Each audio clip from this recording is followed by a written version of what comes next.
지난 주간에 우리가 부흥회를 했는데 제가 두 가지만 다시 확인하고 같이 말씀을 나눴으면 좋겠습니다. 첫 번째, 토요일날 저녁에 주신 말씀은 사탄이 우리의 삶을 흔들지 못하게 하라 하는 말씀을 받았습니다. 거기 핵심이 뭐죠? 우리 인생의 뿌리를 어디에 내려야 된다는 얘기입니까? 인생의 뿌리를 세상에 두지 말고, 세상에 내리지 말고 예수님께 내리라는 겁니다. 왜냐하면 사탄은 우리를 흔들 때 세상은 흔들 수 있지만 예수님은 흔들 수 없기 때문입니다. 그러니까 인생의 뿌리를 우리가 예수님께 내리면 우리가 흔들리지 않는, 사탄이 세상을 흔들어도 우리가 흔들리지 않는다는 겁니다. 두 번째, 주일날 아침에 주신 말씀은 천천히 가는 것이 아니라 멈춰서는 것을 두려워하라고 말씀하셨어요. 인생을 마라톤에 비유할 수 있습니다. 마라톤은 끝까지 뛰는 것이 중요합니다. 빨리 뛰는 것이 아니라 끝까지 뛰는 것이 중요합니다. 가는 길이 때때로 험한 길이고 힘든 길이고 가시밭길일지라도 끝까지 하나님께서 우리에게 주신 목표점까지 같이 가는 우리 얼바인 열림교회 모든 성도님 다 되시기를 주의 이름으로 축원합니다. 비록 그 길이 힘든 길이고 어려운 길일지라도 그 길이 생명의 길이기 때문에 우리가 끝까지 가야 한다는 겁니다. 자, 그래서 우리 주신 그 말씀 웹사이트에 올라가면, 랩터에 가시면 그 말씀도 다 업데이트가 되어 있습니다. 말씀 계속 들으시고, 그리고 CD가 필요하신 분은 말씀해 주시면 그 CD를 드릴 수 있습니다. 말씀 계속 들으시면서 우리 정말 하나님께서 주신 은혜 계속 나누는 저희 열바인 열림교회 모든 성도님 다 되시기를 주의 이름으로 축원합니다. 자, 오늘 본문의 말씀을 간간히 살펴보면 하박국 선지자에 관한 이야기입니다. 하박국 선지자가 이 땅에 그 사역자로 선지자의 사역을 했을 때가 BC 610년이었습니다. 근데 BC 610년, 이스라엘이 멸망하기 20년 전부터 사역했는데 그 하박국 선지자가 하박국서를 썼을 때 그 하박국서에는 몇 가지 중요한 특징이 있습니다. 왜냐하면 하박국서 전체가 기도같이 쓰여졌다고 해서 하박국서를 기도의 선지서라고 얘기하기도 합니다. 그리고 하박국서 전체가 하나님과 대화 형식으로 쓰여졌기 때문에 대화의 선지서, 그리고 불의와 악인을 묵과하지 않는 하나님을 강조했기 때문에 공의의 선지서라고 기록하고 있습니다. 또한 불의한 세상 가운데서 성도는 오로지 믿음으로 살아야 함을 강조하기 때문에 믿음의 선지서라고도 이야기합니다. 그러니까 이 하박국서 안에는 굉장히 많은 하나님의 어떤 관점, 그리고 하나님의 어떤 그 마음이 담겨져 있습니다. 그 마음을 오늘 본문을 통해서 좀 살펴봤으면 좋겠습니다. 자, 그러면 하박국서의 역사적 배경은 어떨까? 하박국 선지자는 주전 610년경에 활동했는데 주전 609년에 아주 중요한 역사적 사건이 하나 있었습니다. 그것은 유다 그 나라 역사상 가장 훌륭한 왕 중에 하나인 요시야 왕이 죽는 사건이 있었습니다. 요시야 왕은 아주 훌륭한, 그리고 정말 하나님 앞에 신실한 왕이었는데 그 요시야 왕이 죽게 된 겁니다. 사실 그 유다 이스라엘은 요시야 왕 밑에서 종교개혁과 사회개혁을 이루면서 굉장히 부강해졌습니다. 강성해졌습니다. 그런데 그 현명하고 하나님을 경외했던 요시야 왕이 죽으면서 유다 역사가 다시 걷잡을 수 없는 소용돌이에 빠지게 됩니다. 그리고 그 유다 사회가 도덕적으로 부패하고 종교적으로 타락하기 시작합니다. 그러면서 백성들이 점점 불의에 빠지게 되고 유다 나라 전체가 바로 불의로, 그리고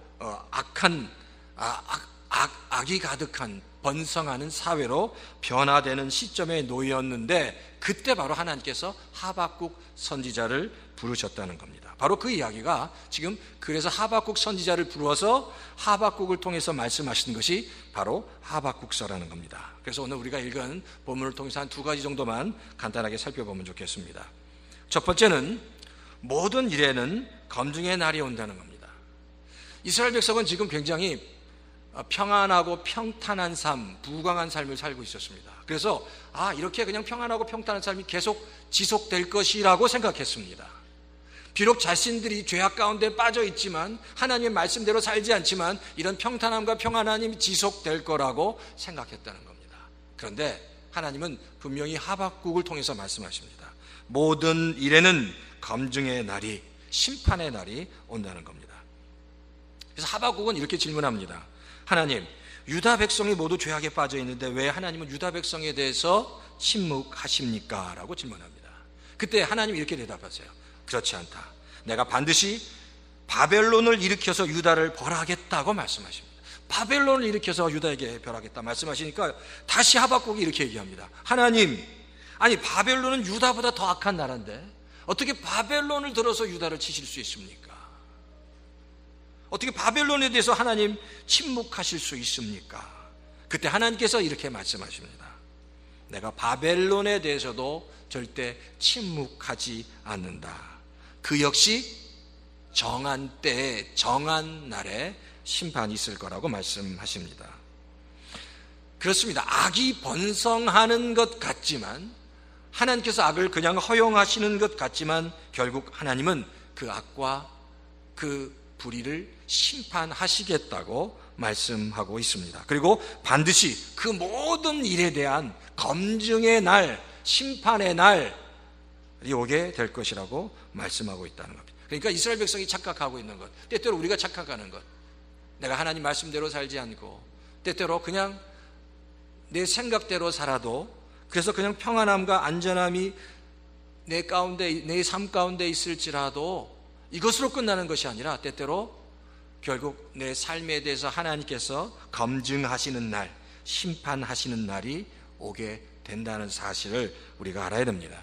그래서 오늘 본문에 보면 우리가 다 읽지는 않았지만 5절부터 20절에 보면 그 탐욕스러운 죄악 가운데 빠져 있는 바로 바벨론에 대해서 설명하고 있습니다. 자, 그러면서 그 탐욕스러운 바벨론에 대한 심판의 메시지가 바로 3절에 나옵니다. 3절. 자, 2장 3절 한번 다 같이 한번 큰 소리로 한번 읽어보시겠어요? 2장 3절입니다. 다 같이 한번 크게 읽겠어요. 시작. 이 묵시는 정한 때가 되어야 이루어진다. 끝이 곧 온다는 것을 말하고 있다. 이것은 공연한 말이 아니니 비록 더디더라도 그때를 기다려라. 반드시 오고야 만다. 늦어지지 않을 것이다. 뭐예요? 기다리라는 거예요. 근데 반드시 그 심판의 날, 반드시 그 모든 한 일에 대해서 다시 검증하는 날이 오는데 그때를 기다리라고 말씀하고 있습니다. 이게 지금 뭐예요? 지금 이 하박국은 답답한 거예요. 왜 하나님 심판하지 않습니까? 그런데 하나님 기다려요. 그때가 반드시 온다는 겁니다. 기다림에는 세 가지가 있습니다. 첫 번째는 오기에 찬 기다림입니다. 그냥 자존심으로 기다리는 겁니다. 지금까지 기다려왔으니까 그래 끝까지 가보자는 무슨 오기의 기다림입니다. 두 번째 기다림은 준비 없는 기다림입니다. 아무것도 하지 않고 준비 없이 생각 없이 그저 기다리는 겁니다. 지금까지도 아무런 일이 일어나지 않았는데 앞으로도 아무런 일이 일어나지 않을 것이라고 생각하는 겁니다. 그리고 아무 준비 없이 그저 기다리는 겁니다. 그런데 이렇게 기다릴 때 만약에 그때 하나님께서 심판하시고 하나님께서 점검하실 때, 검증하실 때 그때는 낭패를 볼 수밖에 없다는 겁니다. 마지막 세 번째 기다림은 믿음의 기다림입니다. 그것은 준비된 기다림입니다. 하나님의 약속을 믿고 그 약속에 따라 철저히 기다리는 기다림입니다. 하나님이 약속하셨기 때문에 반드시 하실 것이다 라는 그 믿음을 가지고 기다리는 기다림이라는 겁니다. 이 믿음에는, 이 기다림에는 이런 뜻이 있습니다. 하나님께서 반드시 하나님의 때 이 세상 사람들의 모든 한 일들에 대해서, 불의한 일들에 대해서, 악한 일들에 대해서, 그리고 선한 일들에 대해서, 또 믿음으로 산 모든 일들에 대해서 하나님께서 심판하실 것이라는 확신을 갖는 겁니다. 우리 얼바인 연립교회 모든 성도님들은 정말 하나님의 약속에 대해서 분명한 이런 믿음의 기다림으로 그 약속을 기다리시는 우리 성도님 다 되시기를 주의 이름으로 축원합니다. 많은 사람들이 그래요. 이렇게 우리가 살다 보면 불의한 세상에서, 불합리한 세상에 살아가면서 많은 성도님들이 이런 고민을 합니다. 불의하고 불합리한 세상에서 바르게 살아가는 것, 정직하게 살아가는 것, 말씀대로 살아가는 것, 믿음으로 살아가는 것, 그렇게 살아가면 뭔가 나에게 손해보는 느낌? 뭔가 바보 같은 느낌, 그런 느낌이 들 때가 많이 있습니다. 다른 사람들이 내가 하고 싶은 대로 다 살아가는데 나는 그 말씀대로 살아가고, 나는 그냥 바르게 살아가고 정직하게 살아가고 믿음으로 살아가려고 할 때 나 혼자 야 뭐 지금 내가 손해보는 거 아니냐, 내가 바보가 아니냐라는 그런 느낌을 살짝 받을 때가 있습니다.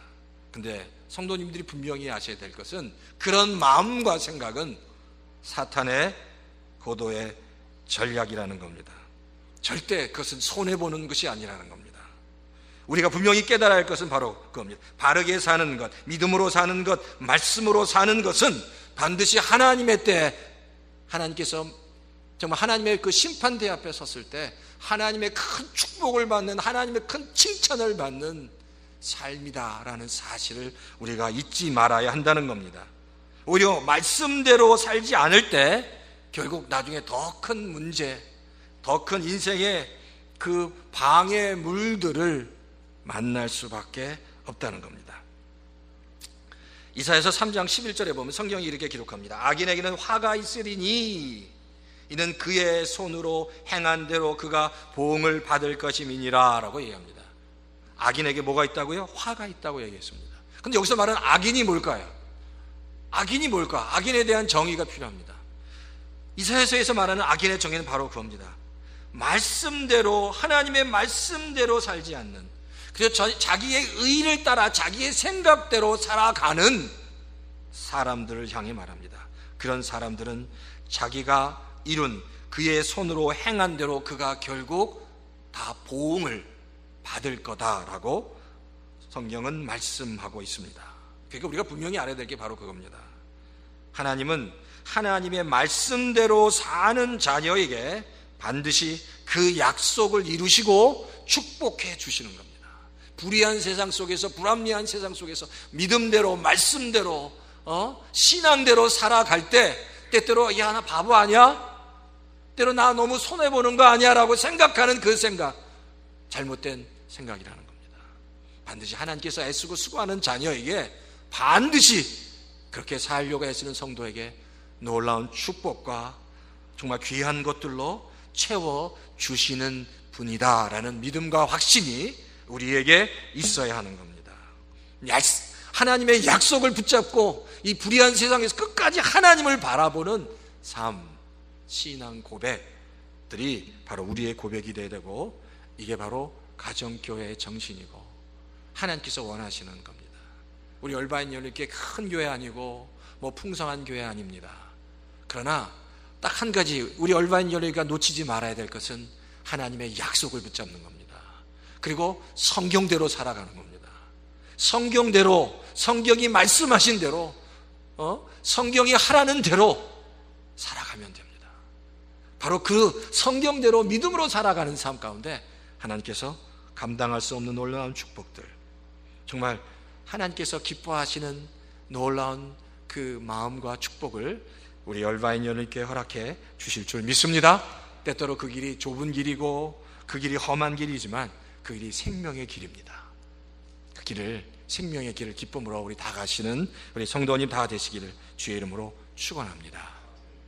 두 번째는요, 의로운 삶에는 반드시 뭐가 있다? 상급이 있다는 겁니다. 상급이 있다. 자, 그럼 보세요. 하나님이 기뻐하시는 의로운 삶이 뭐냐는 겁니다. 하나님이 기뻐하시는 의로운 삶, 그것은 바로 주신 것에 만족하고 감사하는 겁니다.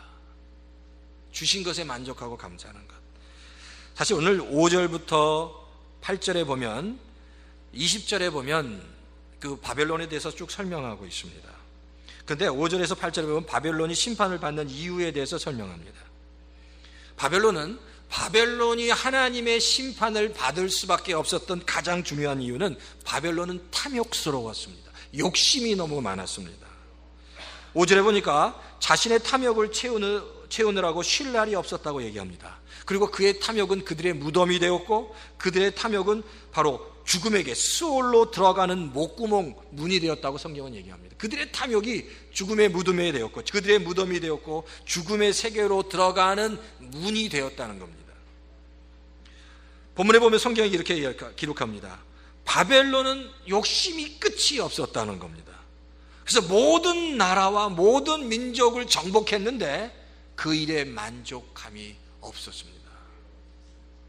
모든 나라와 모든 민족을 정복해도, 그러니까 결국 하나님이 만족함이 없는 여전히 탐욕스러운 욕심 가운데 있는 바벨론이라는 나라를 향해서 두 가지 예언을 하시는데, 첫 번째가 6절에 나옵니다.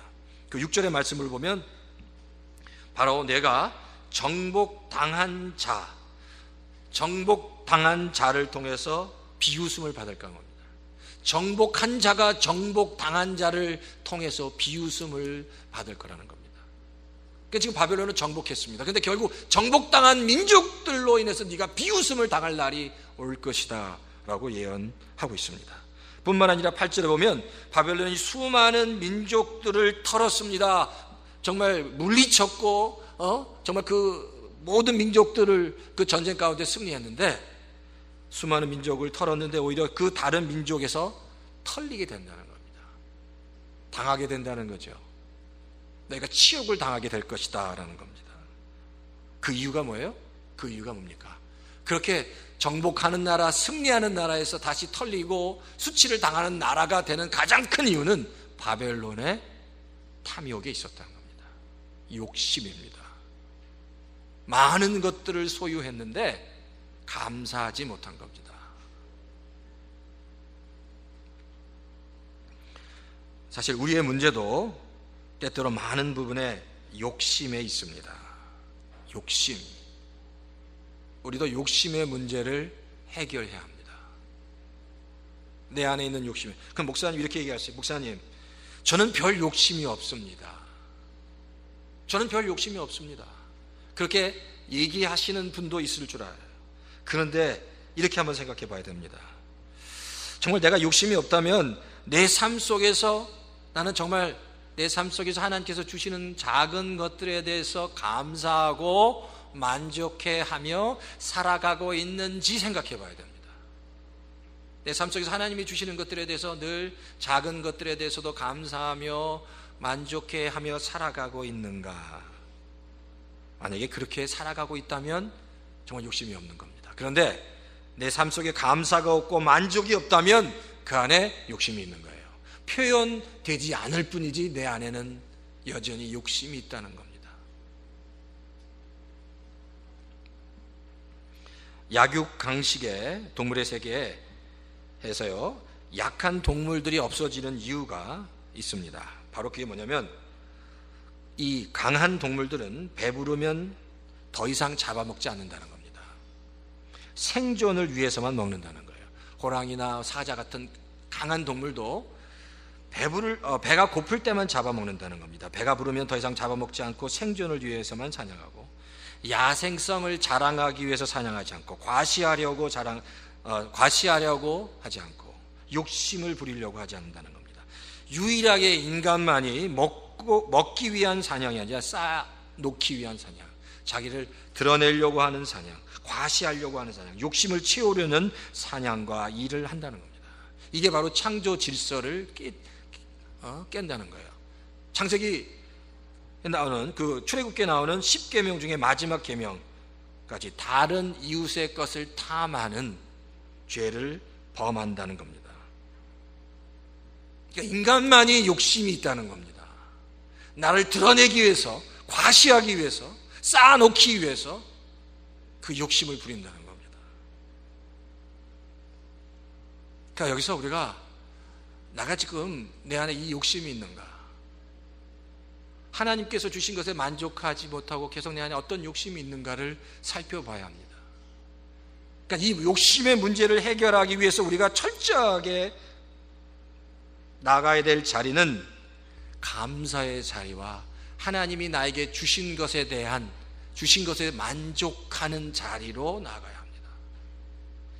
그러니까 큰 것을 주지 않아도 작은 것에 대해서도 내가 정말 예민하게 감사하는 마음이 나에게 있는가 우리 자신을 돌아봐야 한다는 겁니다. 그래서 작은 성취에 대해서도 내가 감사하고 있는지, 작은 일에 대해서도 감사하고 있는지, 아주 평범한 삶에 대해서도 내가 하나님께 예민하게 감사하고 있는지를 돌아볼 수 있어야 한다는 겁니다. 그리고 우리를 정말 불행하게 하는 게 뭔지 아십니까? 자꾸만 다른 사람과 비교하는 겁니다. 나의 처지를 다른 사람과 비교하는 겁니다. 그건 우리를 정말 불행하게 만든다는 겁니다. 비교하지 않아 나 자신을 바로 내가 나에게 주신 작은 것들에 감사할 수 있어야 합니다. 2011년 9월 15일에 신문에 난 기사입니다. 영국에 니키 쿠삭이라는 여성이 있는데, 이 여성이 한 400만 불짜리 로또에 당첨이 됐습니다. 400만 불짜리 로또에 당첨됐을 때 보통 복권에 당첨된 사람들의 특징이 금방 그 다음에 직장을 그만둔답니다. 근데 이 니키 쿠삭 역시 직장을 그만두었습니다. 뭐 어떤 생각을 했냐면 경제적으로 넉넉해지면 행복해질 것이다 라고 생각했습니다. 근데 그의 기대는 깨진 겁니다. 금방 불행감을 느끼게 된 겁니다. 돈 쓰는 것이 힘들어졌고요. 그래서 그냥 집을 한 몇 억 들여서 집 한 채를 사고 대부분의 돈을 남겨뒀답니다. 근데 그 일이 있은 후 그 다음에 개에 물려서 병원 신세를 지고요, 유방암에 걸리고, 그러면서 그냥 삶이 누워서 지내는 삶을 살아야 했습니다. 그러면서 어떤 생각을 하냐면 예전에 건강하게 일했던 날들이 얼마나 행복했는지를 깨닫기 시작했습니다. 그래서 2차례 대수술, 항암 치료, 방사선 치료를 끝낸 다음에 결심을 하나 했는데, 그 결심이 바로 내가 그리워하던, 내가 사랑했던 직장에 다시 가는 겁니다. 다행히 그가 다녔던 그 대형 마트의 그 캐시어였습니다. 최저임금인 시간당 10불밖에 되지 않는 일을 하루에 10시간씩 다시 일하기 시작했습니다. 근데 이렇게 일하는 그녀를 향해서 주변 사람들은 이해할 수 없다고 얘기했어요. 근데 그 주변 사람들을 향해서 이 그녀가 이렇게 고백을 합니다.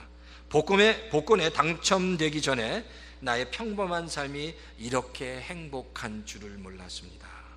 친한 사람들과 함께 일하고 우정을 나눌 수 있는 직장이 저에게는 정말로 행복한 곳입니다 라고 고백했다는 겁니다. 그러면서 이 니키 쿠삭이라는 이 자매는 일하면서 건강을 회복하고 나중에 그 당첨된 돈으로 암 환자를 위한 기부를 실천하며 살았다고 합니다.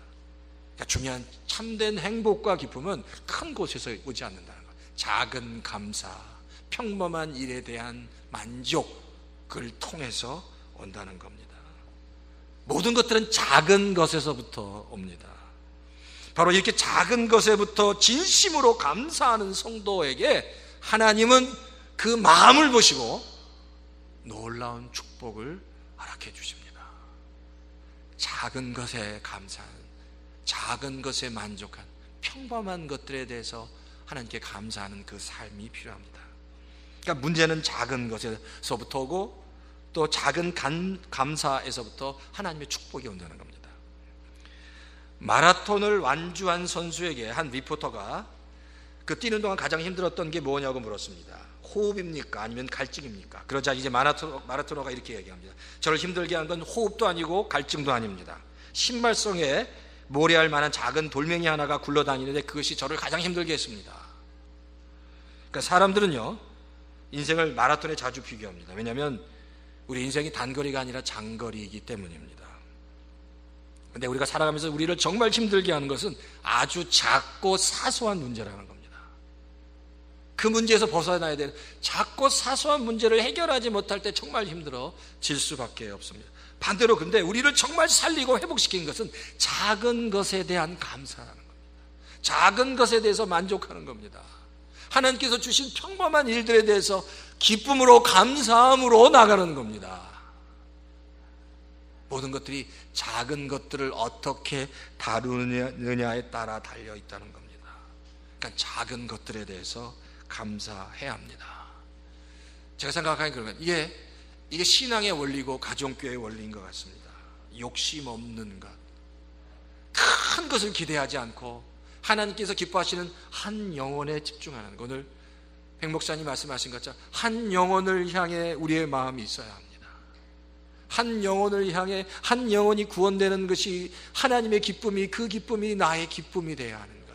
작은 것을 작은 것에 감사가 넘치는 삶, 바로 그 삶을 하나님께서 기뻐하신다는 겁니다. 바로 욕심 부리지 않은 작은 것을 기뻐하는 삶이 교회가 건강한 교회고 아름다운 교회고 하나님께서 기뻐하시는 교회라는 사실입니다.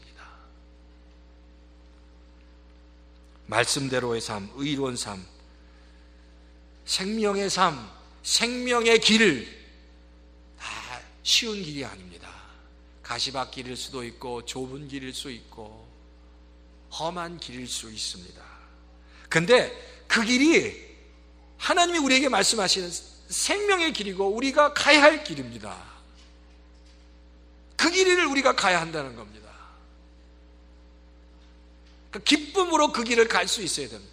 우리가 가정교회 5년 하면서 많은 어려움도 있었습니다. 그런데 힘들었지만 그 일은 하나님께서 기뻐하시는 영혼 구원하는 일, 서로 사랑하고 서로를 세워주는 그 길은 하나님께서 기뻐하시는 길이기 때문에 그 길은 때때로 힘들어도 생명의 길이고 축복의 길입니다. 그 안에 하나님을 경험하는 길입니다. 하나님께서 예비하신 참된 행복을 얻을 수 있는 길입니다. 바라기는 우리 얼바인 연합교회 모든 성도 여러분, 이제 다시 한번 한 마음이 됐으면 좋겠습니다.